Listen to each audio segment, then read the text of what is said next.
los austríacos son todos, absolutamente todos, jus naturalistas. Para ellos hay derechos legítimos, que son los existentes por naturaleza previa a la constitución de la sociedad política, particularmente del Estado, y el Estado es un impedimento al cumplimiento de esos derechos naturales, que para poder cumplirse se necesitan cumplirse en el orden natural espontáneo de los mercados, que es una plasmación del orden natural, cosa que es muy discutible y prácticamente es falsa. Es decir, no hay orden natural. La naturaleza no es un mercado. No es un mercado capitalista, ni siquiera es un mercado feudal. La naturaleza es una cosa mucho más compleja y mucho más brutal incluso que el refinamiento de lo que es una cuestión cultural como el mercado. Por tanto, para poder atacar a la escuela austríaca con toda la vehemencia de la razón, hay que atacar los principios del derecho natural. O sea, te lo digo en términos de bueno, hay que destruir la misma noción ontológica de derecho natural. Por eso, a mi juicio, desde una posición materialista política, la idea, la noción del derecho natural en cada una de sus vertientes, orden divino, orden natural y orden espontáneo, debe ser triturada, debe ser destruida, porque si somos materialistas no podemos dar ningún tipo de concesión a ningún tipo de idea que sea metafísica, en ningún caso. Pero al final llegamos a la edad moderna con dos posiciones todavía en pugna, ¿no? Que es el idealismo, que está basado justamente en este platonismo de las ideas, ¿no? O sea, nuestra esencia está en la idea, está en el mundo inmaterial, está en lo trascendente, versus una corriente materialista que más bien te decía, no, la esencia está en lo material, y por lo tanto es dinámica, es cambiante, y no podemos hablar ahí ni de esencialismo, ni de ley natural, porque todo cambia, porque el cuerpo cambia, y claro, esto va de la mano pues con el darwinismo, de la evolución, que comienza a cuestionar también sobre la perenidad del ser, ¿no?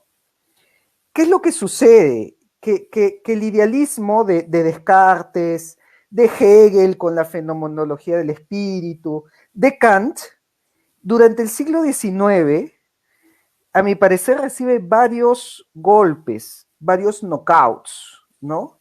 El primero de ellos es el de Marx, obviamente, ¿no? Que no solamente se manda con que la religión es el opio del pueblo, sino que eleva el materialismo a rango de ciencia, con el materialismo científico, el cual, a diferencia de la filosofía anterior de él, ya no era solamente descriptiva, ¿no? O sea, la filosofía me explicaba el mundo.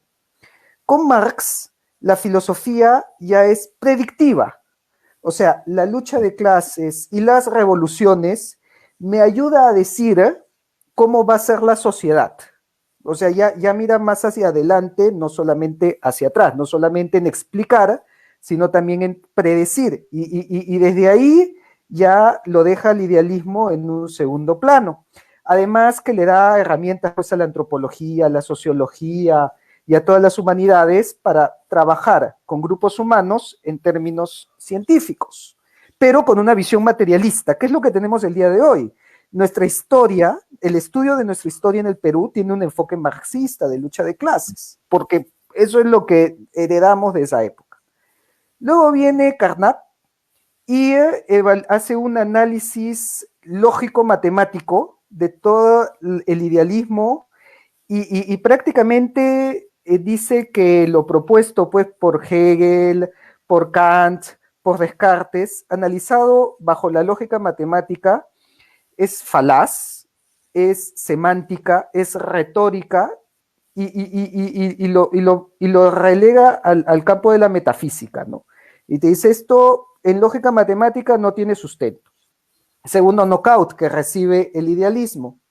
Y luego viene Saussure, no, perdón, me he salteado, Heidegger, existencialismo, ¿no? Que desarrolló por Kierkegaard y peor con Sartre, ¿no? Porque Sartre ya te niega la esencia. Sartre te dice, la experiencia precede a la esencia. O sea, yo construyo mi ser, ¿no? Mi ser es la consecuencia de mis acciones.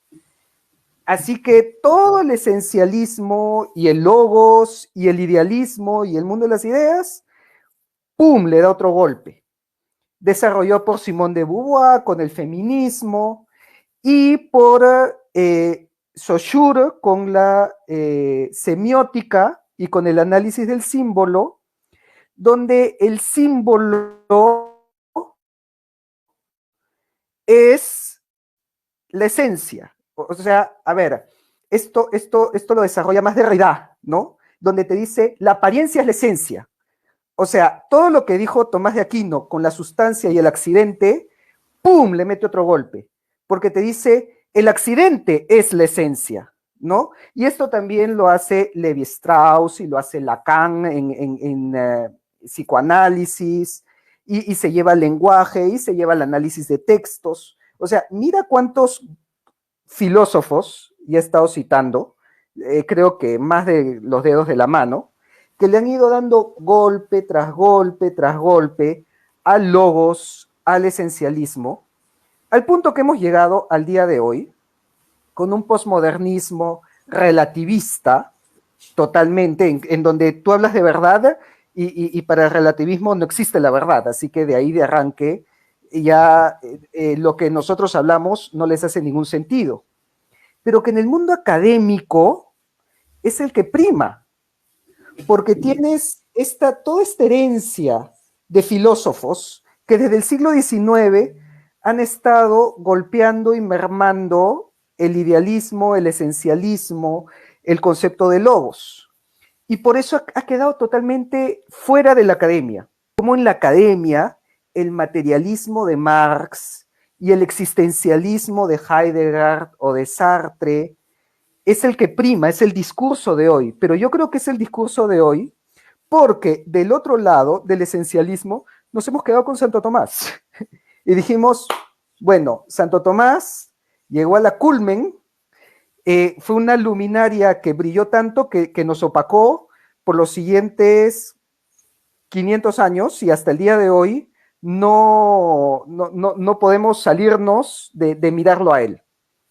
Mientras que en el otro lado han existido pues toda una serie de filósofos que han estado indagando del tema hasta ahorita, hasta el mismo siglo XX, hasta el positivismo, hasta la Escuela de Viena, hasta Habermas, pero en el plano de la economía y de la política, lo que prima es y de la academia, y de la universidad, y de los papers, lo que prima es el materialismo, y es el existencialismo. Y por eso, si llegamos nosotros y comenzamos a hablar de la ley natural y de logos y de la conciencia, pues nos ven como si saliéramos de la Edad Media. La metafísica es la ciencia que estudia el ser y la existencia. Y los primeros inicios del pensamiento filosófico fueron metafísicos. Ya entre los primeros filósofos como Parménides o Heráclito se estableció la necesidad de estudiar el ser. Pero son Platón y Aristóteles los que establecen ya la primera gran concepción metafísica de la historia. A lo largo de 2000 años de pensamiento filosófico, la metafísica ha sido el centro del pensamiento. Sin embargo, a partir del siglo XVII, autores como Hume, Kant, Comte, Nietzsche o Wittgenstein han planteado la necesidad de establecer claramente los límites del pensamiento metafísico. La idea establecida actualmente es que la metafísica no tiene razón de ser. Pese a que algunos autores como Heidegger han intentado resucitarla, podemos considerar que el pensamiento filosófico del siglo XX es un pensamiento post-metafísico. La metafísica ya no tiene lugar en el pensamiento filosófico, por eso hablamos de la muerte de la metafísica. La razón es sencilla.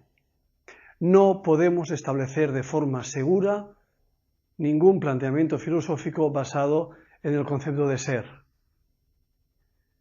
La filosofía ha acabado siendo un conjunto de opiniones y la metafísica es el pensamiento más abstracto y más alejado de la realidad.